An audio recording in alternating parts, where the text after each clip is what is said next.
It's been a couple of weeks now, at least two, that I would say that the majority of the office working population have been working from home. And we've seen a lot of emails from a bunch of different companies talking about, tips from working at home, stretch your legs and, all sorts of stuff that, yeah, it's good to know really. But what we want to do on this podcast is talk about things that will help people do their jobs better from home. So more about the tools that they're using and not so much the do yoga for 20 minutes and, make sure that you separate your work life from your business life. Um, but actually, I wanted to start off by retelling the experiment that we did last year. And that's what it was. It was an experiment. It was a 2 week experiment where, this was last year before anyone even knew what the coronavirus was, before it was the Wuhan virus. But we did a 2 week experiment where everyone worked from home. We were actually forced to leave the office because plenty of people were like, and I was one of them, saying, no, I can't work from home. I don't want to work from home. It'll be impossible for me to work from home.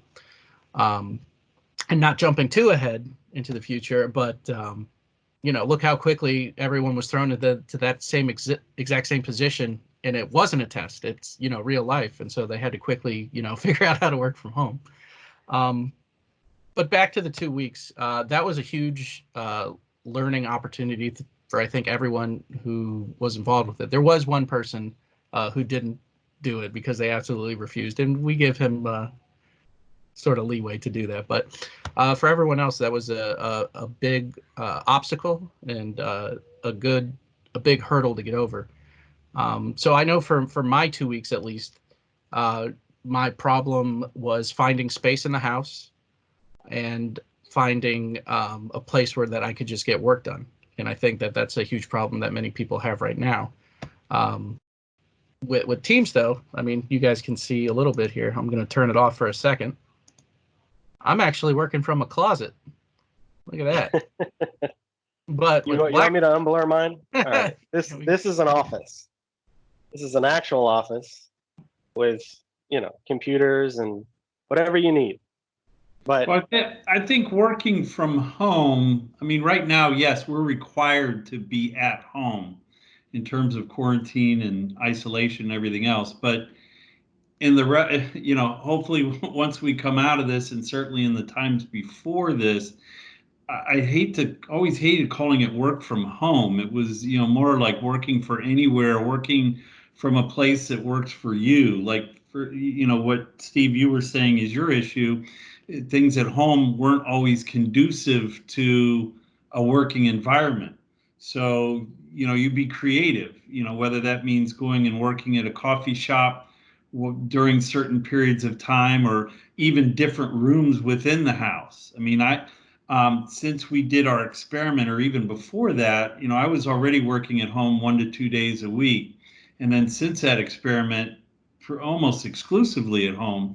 And you kind of, a lot of those tips are these routines and everything else. Uh, to me, the biggest thing is just more of incorporating this new way of working into your life. It's not necessarily not certain types of jobs or requirements you have to be there during certain hours.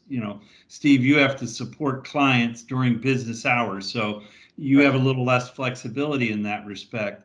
But I look at my quote unquote work day is starting at when I get up in the morning to when I go to bed at night. And those 8 hours or 9 hours or 10 hours or 6 hours, whatever the requirement is, kind of weave their way into that full day. And you kind of, they always called it work-life balance in the past, but to me, it's more like work-life integration. And I found a lot of efficiencies in that. It's really been cool. And I don't want to jump way ahead of this conversation, but in terms of also being able to stay connected to everyone, because to me that's the biggest fear, both in terms of what my expectations were personally as well as a manager, is how do we stay engaged with our people. yeah, And we'll get into that more, I'm sure, but and that's where these tools really come into play. Actually, let's talk about that now. I think that's a huge issue that many managers are facing right now. The first hurdle was, how do we get people to work from home? So how do we get the right hardware? How do we get the right place for these people? But now the next question is, seeing as this is going to keep going on for April 30th, I think is the new deadline, and then probably even past that. So how do managers keep their businesses running now that they don't have the eyes and ears that they used to have from people who would work physically in the office? So as managers, how do you tackle something like that? Yeah, and Steve, this is obviously critical in your area where it's very process driven, and the metrics are, they're measurable, and that's how we review our employees and judge whether they're doing their job or not, or just, lying on the couch watching TV all day. Yeah, well, when we first, even before we did the mandatory work from home for the whole company, I had the support team because we were kind of at a disadvantage. Like you had said, we're a lot more structured. We don't technically clock in and clock out, but we have to be here between certain hours to cover all of our clients. So of course, my team has staggered schedules, and they have to come in and leave and go to lunch and at a certain rate so that we have good coverage. And so I wanted them to kind of start doing a more voluntary before it was mandatory, before we did the experiment. And I found out that two out of the four guys that were on my part of the team, they were just like, hey, we'd rather just stay home. I mean, do we have to come back? I mean, they flourish there. And what I started to notice out of that aspect was giving them the freedom to work remotely. I started to see trends where their ticket counts and their survey results were still positive. They were all in the same range, no dips.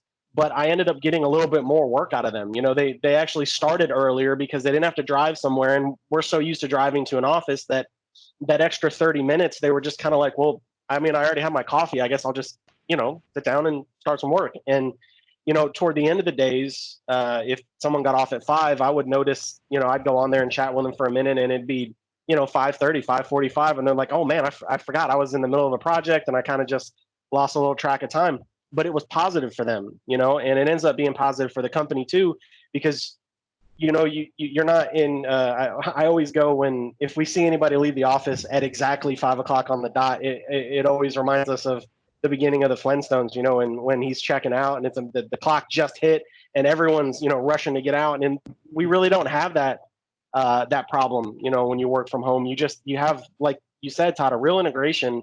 And I think a lot of people are finding that it's if they have kids, they can go and pick them up or drop them off at school now. They don't have to arrange for somebody else to do it, and they can have lunch with them. And this was obviously pre-coronavirus when we were doing all these tests, so we were seeing what it was like to voluntarily work from home. Now within this quarantine, I feel like Protected Trust and our team has really gathered a lot of data and a lot of real world experience on what to expect and how to get through some of these shortcomings is what a lot of people are having to deal with right now. And Teams has been huge for us, mainly just being able to open up a dialogue with anybody at any time. You see their presence icon, you know exactly what's going on. And I pick up the phone and talk to my guys 2 or 3 times throughout the day. We end up starting to talk about a particular ticket or a particular client, and it ends up becoming a 45-minute conversation, like we were sitting next to each other in the office. It's real natural, and we were afraid that it wouldn't do that. And that's a great point, Steve. You think of traditional office interactions. Everybody's in their own cube or their own office or different floor, whatever the case may be. The way to communicate was always via email, which is very slow, very impersonal, can get messy if you're dealing with multiple people. So the other form is a phone call, which that's a little better, but that's one-on-one. Yeah, there's conference calls. And then there's the dreaded meeting, where you have to find a conference room. And then you talked about commute. Now you got to commute from your office to the conference room. And then there's the chit chat that goes on, which, yeah, it's nice to have chit chat. I'm not saying we should be totally impersonal and work, but there's a lot of wasted time in that. And if you Sure. even go down the hall into someone's office, it's a disruption. You know, they have to stop that what they're doing. They have to turn around. You talk, you know, blah, blah, blah. And then you have to walk back. The way we're all connected with Teams, if like this conversation we're having now, the meeting reminder comes up on your screen, you click the join button, and boom, your meeting's already begun. And it's personal. I can see you both, and you can see me, and when it's done, you click done, and you're back to what you're doing. There was just no interruption, and it's way more efficient, but it's still personal. And you know, even the work at home part, you know, we when you come into office, yeah, it's a little more formal. You might have put on a button shirt, and you probably combed your hair, and you're not bringing your dog to work, as opposed to at home you might catch somebody who hasn't taken a shower yet, and their cat might walk across their desk. But there's a personal element to that that you don't get in a traditional office setting, and that can be kind of cool too. I actually feel like that is becoming more of an acceptable thing. I mean, I've worked, you know, at a company a long time ago before Protected Trust that was very, very corporate. You know, everything was structured down to the T, and it was just, you know, there was no definition of a laid back environment at all. Now, doing a work from home type thing with them, it was just unquestionable. You just it wasn't even an idea that was in anyone's head, because you had to show up in an office. You wore, you know, suit pants, a button up, a tie, dress shoes. No matter what your job role was, you could be climbing under desks, you know, cleaning out computers, but you dressed that way and you showed up that way, and you clocked in and you clocked out, and there was nothing outside of that. And then, you know, when we come to Protected Trust, it was like, you know, a lot of us are IT guys. We're a lot of technical guys, and we do a lot of work. We go on site, we do things like that. And there was just this level of, you know, we can breathe a little, you know, and we can communicate in a more open way. And we can do video calls instead of having to get dressed up and go to a place and sit down and talk about something that's legitimate for 15 minutes, and then it goes off on a tangent an hour later, and at the end no one knows really what kind of work you're actually taking out of the meeting. You know, this exactly what you said. You click the join button, you discuss, you take notes, you do your thing, and everyone leaves with an action item, and you're like, that meeting actually had value, you know. And I feel like we're all sort of naturally kind of shifting toward that. And even if the cat walks by or my dog barks in the background, you know, I'm not, oh my God, I'm so sorry, let me go and do something, I'm so afraid that I'm going to get in trouble for that. It's more like, oh, let me shut my door, hold on one second, you know. And nobody skips a beat. And I think that's really important to know, that you don't really need to be afraid to get into this kind of environment like that. I think people will find, once they get into that there's really not much to be afraid of. Yeah, everybody kind of comes together, and it's really cool.